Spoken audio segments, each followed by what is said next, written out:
These Filipino foods are set to dominate the world stage.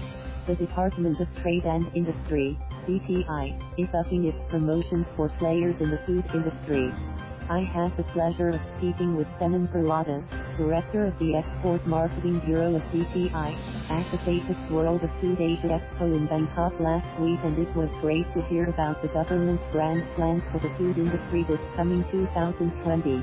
Perlada was still ecstatic from Ifex, held last May 24th at the World Trade Center, a food expo for Asia's top foods, products, flavors, and ideas organized by Center for International Trade Expositions and Missions and the Thaifex-Export Marketing Bureau, and co-presented by Micro, Small, and Medium Enterprise Development Council, the Department of Agriculture and the Philippine Exporters Confederation Incorporated Ifex presented NxtFood Asia, a 3-day international trade exhibition to discover and showcase the next big thing in the world of food. According to Perlada, NxtFood Asia is a rebranding effort of Ifex to leverage on the idea that the next big trend in food, on a global level, should be from the Philippines. The Philippines will plant its flag through our cuisine in different countries around the world, Perlada said. Going mainstream this time, however, Perlada envisions marketing Filipino food not only to Filipinos abroad, but to the mainstream international market. We have more than 10 million Filipinos abroad, Perlada shared. So our food exporters, for the longest time, have been appealing to our audience. But it's time for us to demonstrate Philippine cuisine to the mainstream market of the world. We want to show that Filipino food brands and Filipino ingredients can be used in their own cuisine. To demonstrate this, the Philippines participated in the Asean Culinary Show at Thaifex-World of Food Asia in Bangkok last May 30th. Thaifex, the largest food trade show, ran from May 28th to June 1st, where Filipino ingredients such as bangus, milkfish, were used by a Thai chef to cook traditional Thai recipes. Being fluent in both Filipino and Thai, Vannaying of the Akara Hotel in Bangkok hosted the show and explained the Filipino ingredients used by the Thai chef from the Roschas Culinary School for the demo. It was fascinating for me as a Filipino and eye-opening for the Thai audience to see how Filipino ingredients were used for Thai cuisine. The chef used canned bangus in cooking a fish dish, half salted egg powder for a prawn dish, and coconut milk for yet another dish, among others. They were delicious. Meanwhile, at the Filipino food stall, Filipino sardines were used as topping for pad thai. We are mainstreaming Philippine ingredients, Perlada said. Rebranding next year, Thaifex-World of Food Asia will be rebranded as Thaifex-Anuga Asia, which will be bigger than ever. Roberto Amores, President of the Philippine Food Processors and Exporters Organization, Filfoodex, and the man responsible for bringing Filipino participants to Thaifex, wants to increase the participation of Filipino companies in the event.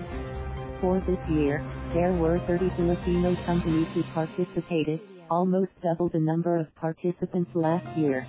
Next year, he aims to bring at least 50 companies, with the end goal of showcasing the up-and-coming ingredients that will be considered as NxtFood Asia. These rising stars were identified as calamansi, pili, lamb, and various fruit and vegetable-based beverages. Meanwhile, the 7 premium Philippine ingredients were identified as cacao, coffee, mango, tuna, banana, pineapple and coconut. It would be great if the DTI is truly able to work with Filfoodex to promote these Filipino food companies and ingredients. At the hosted buyers conference that I was able to attend at Thaifex, the buyers from Japan and Hong Kong whom I was able to interview hardly knew of the many products we have to offer. For cacao, the Hong Kong buyer was only aware of cocoa blocks, tablia, that he says they would sell to us in Hong Kong, unaware of the many developments in chocolate production in the Philippines. The Japanese buyer, meanwhile, was interested in mangoes, but preferred those manufactured in Thailand because they are cheaper. While Thai products are indeed commendable, the buyer probably simply needs to be more apprised of the full range of mango products from the Philippines so he can add Filipino products to his options. Hopefully, at Thaifex-Anuga Asia in 2020, with increased support from the BTI, there will be more Philippine products for the buyers to choose from.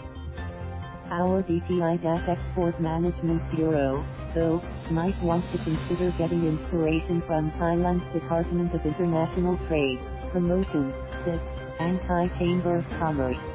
The first thing to look at is the financial impact of Thaifex. The figures are not in yet for this year, but the 2018 iteration generated million worth of businesses. India reportedly achieved spot orders worth millions. The Philippines also did well. Amores confirms the Filipino Food Pavilion took in approximately million in on-food sales, and that is only for 30 companies. However, the strategy the BTI should really study is the DIP and Thai Chamber of Commerce's sponsorship of buyers. They flew in over 2,000 international buyers just to meet Thai companies, manufacturers, producers, distributors, etc. This is on top of the over 80 hosted buyers at Rebranding Next, the international organizer of Thaifex, sponsored. What better way to support local companies than by bringing international buyers directly to them instead of each company having to search for buyers abroad, often teams unaware of where to look. By bringing all these buyers together under one hall, you set the stage for outstanding sales that would otherwise take months, possibly years, for these companies to achieve. The Thai DIP and Chamber of Commerce also supported startups by giving them stakes. I saw inventive Thai-themed products such as tom yum, ice popsicles. I also noticed the Thai Food Innovation Company whose sole task is to develop Thai flavors into powder form to be used in chips and dips by multinational companies. Another booth was devoted just to Thai rice. The BTI can support Filipino companies, too, by supporting the research and development of Filipino food. Amores said the grand displays of other countries should be the benchmark for the competitive participation of Filipino companies at Thaifex next year. We need to think of how to expand further horizons of opportunities for our food sector. So Director Perlada and I envision a bigger and expanded participation for Filipino companies in Thaifex-Anuga Asia next year, he said. More information on Thaifex-Anuga Asia at www.thaifex-anuga.com/n/. Thank you for watching. Please subscribe.